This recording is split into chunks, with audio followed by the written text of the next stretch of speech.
Hello everyone, welcome to my new another video. কেমন আছেন সবাই? আশা করছি সবাই ভালো আছেন, আমিও ভালো আছি। তো আজকে ছিল বিপদনাশিনীর ব্রত। আমাদের বাড়ির সবাই মিলে ব্রতটা কিন্তু একসাথে পালন করেছেন। তো দেখতেই পারতেছেন পাশের বাসার আন্টিরা সবাই মিলে ব্রতটা পালন করেছেন। আমার পিসিও ছিলেন এখানে।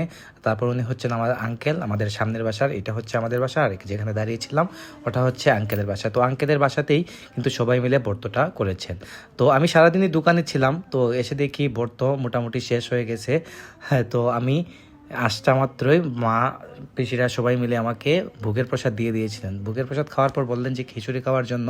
তো আমি বললাম যে আমি বাসায় বসেই খাই, যেহেতু বাসার সামনেই সবার যেহেতু খাওয়া দাওয়া শেষ। তো মা আমাকে বাসায় সব কিছু এনে দিয়েছেন, আমি বাসায় খেয়ে নিয়েছিলাম। তারপর অনেকটা মাথা ব্যথা করছিল, ঘুমিয়ে পড়েছিলাম। ঘুম থেকে উঠতে উঠতে প্রায় সন্ধ্যা হয়ে গিয়েছিল। তো উঠে দেখি এদিকে পিসিমণি ঠাকুরঘরের সামনে, আর মা ওনার বেডরুমে এদিকে কাপড় গুছাচ্ছেন আর গান গাইতেছেন। আমি বললাম কি গো, কি গান গাইতেছো? আমার মা হাসতেছেন। যাই হোক, তো আজকের ব্রতটা মা পিসি আমাদের বাসার সবাই মিলেই করেছেন। তো খুবই ভালো লাগে এগুলা দেখলে, এগুলা করলে। এদিকে সন্ধ্যা হয়ে গেছিলো, পিসিমণি এদিকে সন্ধ্যাবাতি দেওয়ার জন্য এগুলা সব রেডি করতেছেন। তো ভিডিওটি আর বাড়াই নাই, আজকে ভিডিওটি এই পর্যন্তই। কেমন লেগেছে আপনারা অবশ্যই কমেন্ট করে জানাবেন। তো দেখা হচ্ছে নেক্সট ভিডিওতে। ততক্ষণ ভালো থাকুন, সুস্থ থাকুন। Thank you so much for watching.